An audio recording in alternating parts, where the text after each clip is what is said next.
บายดีสวัสดีบรรยากาศพี่น้องเลยสวัสดีบรรยากาศยามสวยๆเวลา 11 โมงพี่น้องพอหน้าเขาต่างกันที่วัดไฮคำพี่น้องวันนี้โอกาสดีพี่น้องมีบุญทรงเหือพี่น้องที่วัดไฮคำนั่นเองเนาะนี่มากับสหายพี่น้องแม่นมากับสหายวันนี้เรามีวง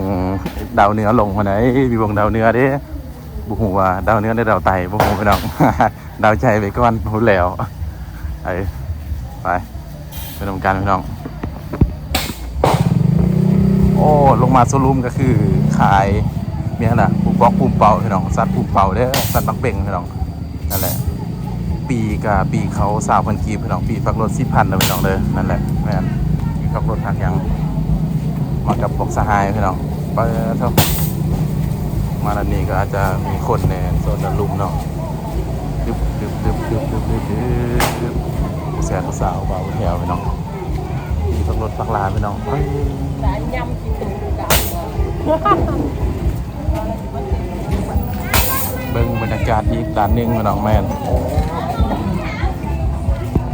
นี่สน้องอายกะพูดสน้องอายนะกะจุงแขนเขาอยู่พี่น้องอันน่าจะลงไปลุ่มเนาะพี่น้องแม่นจะเป็นอาหารการกินพี่น้องแล้วก็สัตว์ปูเป่าได้ข้าวล่ามปีงไก่พี่น้องแม่นโอ้หมักปูปอกปูเป่าก็มีเนาะปูซึกกันได้วันนี้นะปูซึกกันได้เนาะไม่ใช่ปูซึกกันได้อันนี้คนนั้นจะมาไล่มันอีกจักน้อยพี่น้องอีก2-3 โมงคนนั้นจะไล่กว่านี้แม่นเบิ้งโอ้โหพี่น้องโ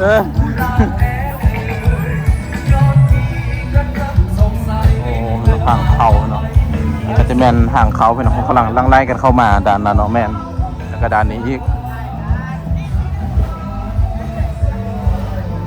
โอ้เนาะขี้ต้มกระไรโอ้เขาล้ามปีงไก่พี่น้องเห็นบ่นี่ทุกงานต้องมีปีงไก่พี่น้องปีงกอกปีงไก่เลยมันจะเป็นวันที่22 เดือน 6พี่น้องเนาะแมนก่อนเขาพรรษาทุกปีจะมีการทรงเรือพี่น้องแมนทุกปีเด้อเนี่ยโอ้พี่น้องห้างกันกินพี่น้อง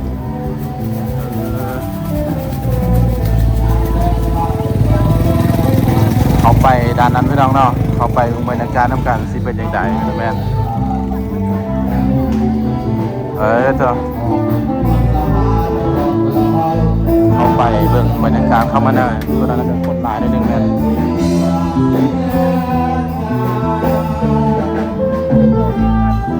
คุณบอกไปในก่อนบอก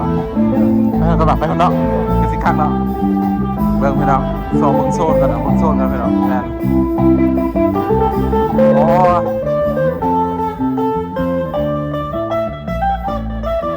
ส่งครับ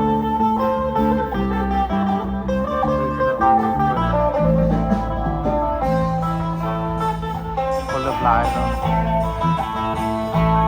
พูดจะสู้หมดยาตัวสาวพี่น้อง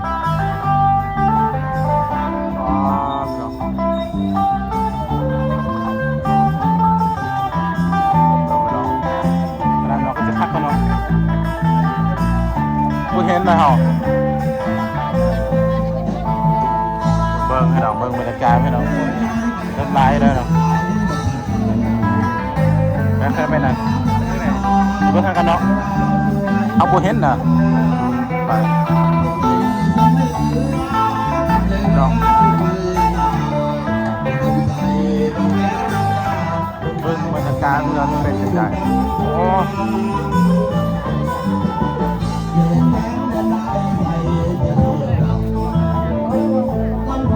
โอ้ตอนนี้ยังเสื่อกันอยู่บ่เสื่อกันอยู่นะ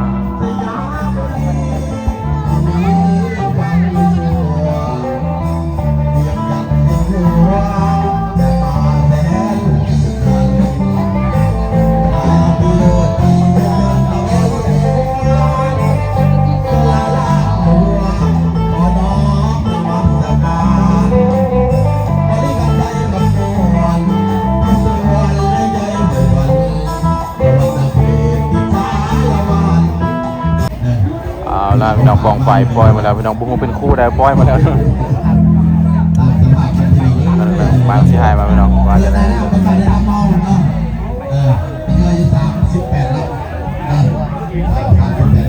เรา วาง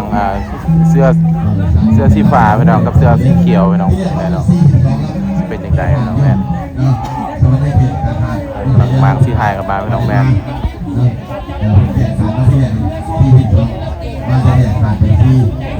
สองสีไทยพี่น้องแม่ซ้ำสีเหลืองซ้ำสีเขียวซ้ำสีเบิ้งเนาะประมาณนี้เลยเป็นเตอร์มากินมาทานมาหอมมาต่อไปตามหลังมาดู ไปน้องครับ11:32 นาที11:32 นาทีไว้ทำง่ายไปเลยหรอกไม่มีพวก2มีเวลาอยู่ประมาณ4 โมงแรงเนาะประมาณ4 โมงแรงไปงานไปมาจากเบิ้งคู่เมื่อกี้นี้กันซูซี่กันนึงเนาะวันนี้กันเบิ้งมันจะไปบอลคนหาเป็นยังไงเนาะแม่ไปนำกันพลเล็กละน้อยพลหาละ10ตามแห่งศรัทธาที่เราทานได้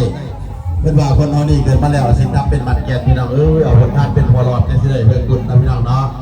นั่นแหละจังซี่ก็กินแน่ทานนำจากบุรีเวนไปไม่ต้อง สีมาไฟซอย ไปด้านนั้นพี่น้องเป็นยังไงเนาะทานหน่อยทานตามนี้ตามเลิศพร้อมไปเนาะพร้อมกันเนาะไม่กินมาทานสิได้ขึ้นไปคำสวรรค์ท่องไปยองเราอยู่ประสานกันประสานท้องเมืองจันทร์ก็พอที่ผมมีพี่น้องพี่น้องของมาบางแดงพี่น้องแค่กันกินกระไรเด้อพี่น้องกำลังต้องไล่กันเข้ามาครับแม่ไปพอเพิ่นทากไปเนาะเพิ่นทากนี่คือสิคักพี่น้องแม่นมาเบิ่งโซนนี่สิเป็นจังไดเนาะมาเบิ่งนี่คนคือสิหลายเนาะไปผู้หากะมาเบิ่งตรงหมากไกลๆพี่น้องเบิ่งผู้หากสิเป็นจังไดคือสิม่วนสิมันพี่น้องแม่นไปพี่น้องเบิ่งไอ้ทางพี่น้องเป็นอาหารการกินกันหลายเด้อเบิ่งพี่น้องเอา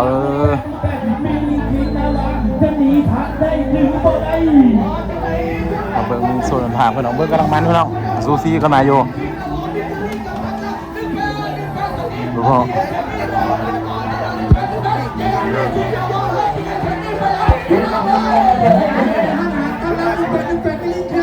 กำลังสู้คู่สู้ซี่กันเนาะ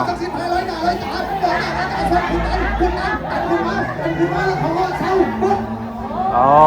ยเนาะโอ้ยิงดานเนี่ยก็จะเป็นแบบโซนอีกโซนนึงขนาดเขาลองล้อไปเบิ้งหน่อยเป็นยังไงล้อไปเบิ้งจะเป็นยังไงเนาะอ๋อส่วนจะเป็นโซนแบบนักซีพายไปเนาะด้านนั้นคือสิคักพี่น้องแม่นั่นแหละพี่น้องบอกฝ่ายลงยางไปสุดเบิ้งเพิ่นว่าเป็นยังไงเนาะโซนนั้นพี่น้องแม่ยางเบิ้งบรรยากาศส่วนนี้จะเป็นโซนแบบโซนซีพายพี่น้องแม่เป็นการอาหารการกินพี่น้องโอ้หลายไปหาบังเหือคู่ต่อไปนี่ละสักมีในหลวงนักพี่น้องในบุญปากนี้เจ้าภาพพบหากสวนทางสนามพี่น้องเบิ้งทางสนามมันสิคักพี่น้องแม่นคู่นี้มีติดไปนวมกันอยู่ไปครับโอ้พี่น้องนี่สาวหากำปั้น40กำปั้นน้อยเนาะพี่น้องเพิ่นทางพี่น้องคักสุดอยู่แบบอยู่ที่คักสุดพี่น้องแม่น40กำปั้นแม่45ได้ท้องมากินท้องเสียโอ้คักก็ได้มีการไล่ซอกไล่สดจะดีพี่น้องเนาะไล่สดมีกองจะดีอะไรพี่น้องสิเป็นจังได๋ลองมาโซนสิเป็นจังได๋เริ่มกันสามารถเอาชนะได้มีผู้อัดฉีดแบบปปชออกน้ำไม่500,000อ๋อขึ้นมาสุดเราเป็นจังได๋ผมซึกมันจะสุดเราเป็นจังได๋กี่ต้มพี่น้องนี่มาบนเส้นทางมาได้ลงนี่ได้ล้าน5เนาะขักสุดเราต้องชงให้กินว่ากินเบียร์นะน่ะหายลองนี่ลองเดียวพอขักปัญญาส่วนอีกครั้งหนึ่งธิดาน้อย450 ปีจะมีครูบาอาจารย์น้อยอยู่บนแดงหลายน้องแดงอย่างเบิ่งพี่น้องเสมอนั่นก็แสดงว่าแบ่งกันไปคนละ1 คะแนน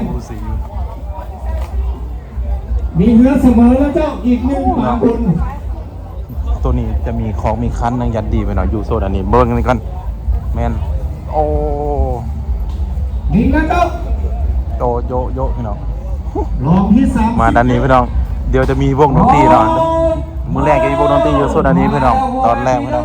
พาลุนพาเสียว่าสีเป็นยังไงพี่น้องเบิ้งกัน พี่ดาน้อย450 ปีรองน้ำทุกสีแดงจะแซงได้หรือบ่ได้ตอนนี้ในน้ำรองน้ำที่2ในน้ำคลินิกกัวข้าวพัฒนาเริ่มเกาะขึ้นมาเริ่มเกาะขึ้นมาบอกว่ามันไผจะเก็บคะแนนได้มันไผจะแซงไผคู่สีแล้วเว้ยคู่ขี้สูสีคู่ขี้สูสีตอนนี้เหือธิดาน้อย450 ปีเริ่มตีแฮกแซงหนีจากขีนี้ปัวแก้วพัฒนาหนีแบบมาตะเกียกตะกายดีเล็กน้อยปานกลางแล้วพี่น้องเอ้ยแล้วตอนนี้พัฒนีมาอยู่เพื่อจะแซงรอบตีแฮกแซงนี้ซูซี่กันมาจังหวะนี้ธิดาน้อย450 ปีเร็วนำแดงวงกับขีนี้แค่พัฒนาตอนนี้ซูซี่กันมาแล้ว51สุดท้ายกันสิกันแล้วพี่น้องเอ้ยเอาเป็นไฟเซฟธิดาน้อยตีแฮกแซงหนีธิดาน้อยหนีแล้วลั่นหักหายวับไปกับตาปล่อยให้ธิดาน้อย450 ปีไหลเข้าเส้นชัยกรรมการผสมเกียรติบอลซ่าตัด10 ปีเป็นเนื้อชนะเจ้าเบิ้งมีอายุ4เดือนเมื่อกี้นี่เว้ยวันนั้นประกาศ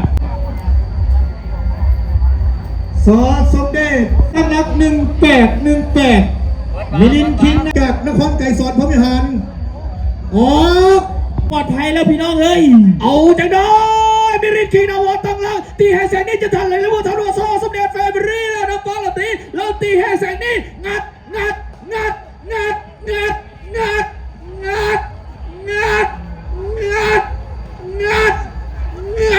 บ่ทันพี่น้องเลยโอ้ยงัดปันไหนกับบ่ทันเนาะกรรมการผู้ทรงเกียรติบอลซ่าตัดสินให้สีพายจากบ้านเมียดีผู้ซีกันมาแล้วเราจะออกไปจะเป็นไทยพี่น้องเลยเอาเลยตอนนี้เราตกที่นั่งระบ้าแก้วประเสริฐนำ2 3ลุยเสียนู่จังไหนเสียนู่บอกว่าผล2เสียนี่มาแล้วตีเสียนี่กันมาแล้วน้องวินซ่าจะเลิศใส่ตอนนี้เร็วน้ำดังน้ำตอนนี้ตีเสียนี่จะนำทันหรือว่าทันน้องนาวินก่อนแล้วแต่ว่าสีแสงไม่พอได้นาวินจะใส่แบบนี้นะฝั่งนั้นเวลาไหนงานเข้ากรรมการอีกแล้วใจจะขาดแล้วงานเข้ากรรมเข้าเส้นใส่ห้องเป็นของจีดูต่อไปที่ร้านสุดใจสัง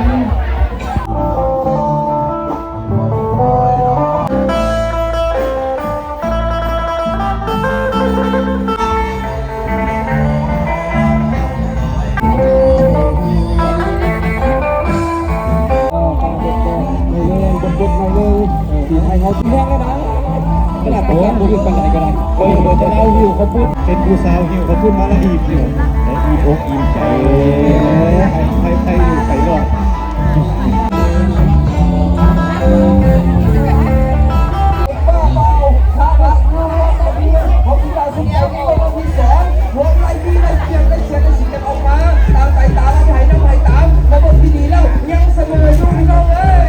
เสมอกันในดาสุดใจว่าจังใดอยู่รองน้ำที่2ตัวเราเป็นใจนะบอลเรารองน้ำที่1นักลังใดเสียลังนั้นนักเสียสุดใจต้องเสียรองน้ำตอนนี้สูสีเลยว่าแล้วพวกนี้สูสีเลยว่าดีตอนนี้มีดาสุดใจนึงแล้วจะตีแฮกแซกอีกญาติพี่น้องเบาท่าพระเป็นใจเบาท่าพระว่าจะต้องทันเพราะว่าตอนนี้มีดาสุดใจนึงมีแฮงเลยแฮงได้แล้วเลยตลอดไม่ไหวที่ดาสุดใจนึงเราน้ำฟ้าบ้านในเหือสีสบู่เสื้อสีฟ้าแล้วที่แฮงแซกนี้เพชรสร้อยฟ้าเบาท่าพระว่าจะไหนจะนับทันเมื่อทันแล้วน้ำแดงตอนนี้รับเงินสักกันแล้ว50 เมตรสุดท้ายใครจะอยู่ใครจะไปเอาแล้วใครจะอยู่ใครจะไปตะเบิ้ลดีตอนนี้ที่ดาสุดใจไม่ค่อยจูบบ้านเพชรสายฟ้าเบาท่าพระพิวเข้าเส้นใสกรรมการผู้ทรงเกียรติบอลซ่าเมืองอะไรพี่น้องปองฝ่ายนะวันนี้โอ้ยเบิ้งม้วนมั่นลายพี่น้องแดนครับพี่น้องครับ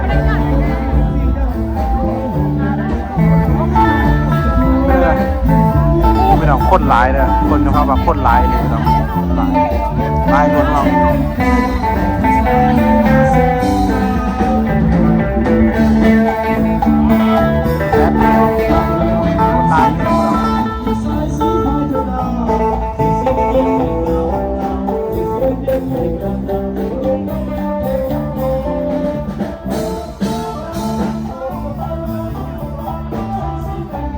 กลับพี่น้องเลย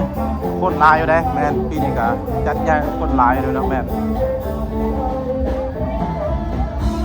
พี่น้องโอ้คนหลายเนาะกิน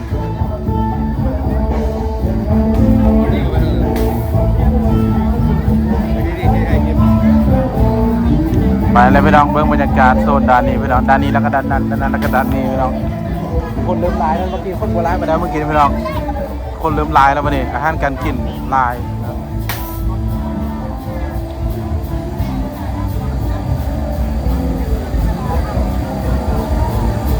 เอามือแรงคนแห้งสีลายพี่น้องเดินบรรยากาศยังมือแรงคนแห้งสีลายคนนี้พี่น้องเขาลามปีงไก่พี่น้องปีงไก่แล้วก็เขาลามเนาะแม่นอ๋อคิดว่าคนสีลายวันนี้พี่น้องแม่นก่อนหน้าเข้าพรรษาทุกปีจะมีการทรงเหือมานะแม่นทรงเหือกันทุกปีแม่นแซมสาวเบาแถวพี่น้องแน่พี่น้องจะมีด็อกสไลเดอร์พี่น้องมีเบิดเนาะแม่น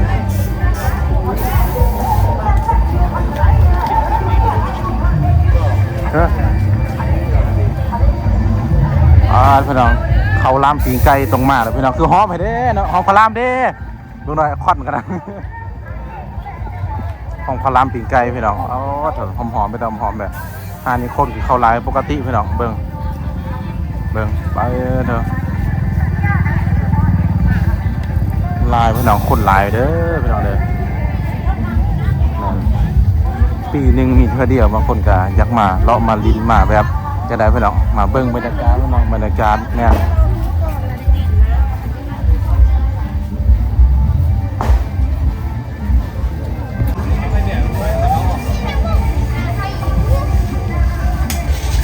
นั่นแหละพี่น้องพองฝ่ายเนาะถ้าที่มาคลิปนี้อย่าลืมพี่น้องฝากไลค์ฝากแชร์ฝากติดตามเพื่อจะพาคลิปใหม่ๆพี่น้อง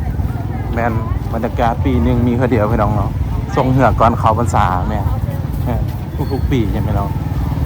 ตัวนี้เวลาแล้วนะ12 โมงเนาะคนยังโบราณไปได้ปกติเนาะคันหา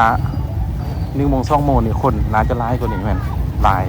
เบิ่งเขากำลังลังไล่เข้ามาพี่น้องปีรถนี่ก็แห้งเก็บพี่น้องเก็บปีเก็บนั่งเต็มที่เนาะแม่นจะน่าก็เต็มเลยพี่น้องแม่นเบิ่งพี่น้องโอ้แปลรถก็ได้พี่น้องแปลรถก่อนอะไรพี่น้องเบิ่งบรรยากาศเนาะถ้าจะถ่ายเบิ่งบรรยากาศด้านออกพี่น้องเนาะคือว่าด้านนอกพี่น้องที่เป็นอย่างไรเนาะคนกำลังหลายนะแม่นกำลังลังไล่กันเข้ามาพี่น้องที่เป็นเสื้อดูซาวเขาบาวแถวพี่น้องกำลังหลายเด้อไปพี่น้องเบิ่งบรรยากาศด้านน้ำกันหุ่นยางเบิ่งมาแล้วแสดูซาวมันก็หลายเดี๋ยวสหายกำลังย่างมาพี่น้องนี่แหละย่างพี่น้องที่เฮานี่จะออกพี่น้องแม่นมีการแบบดอกไม้อย่างต่างๆแม่นกำลังลังไล่กันออกมาลังไล่กันเข้ามาพี่น้องต้นนี้เวลา12 โมงนะน่าจะเป็นเวลาระดับ3-4 โมงคนน่าจะไล่กันนี่พี่น้องเบิ่งโซนทางเข้าทางออกพี่น้องแม่นสหายกำลังขับรถมาดำลังปีในการนั่นเด้อพี่น้องเด้อปีละ20,000 กีบพี่น้องทางเขาเด้อค่ะปักรถอีก10,000พี่น้องนั่นแหละนักน่วงพี่น้องแข่งเติมพี่น้องเติมอยู่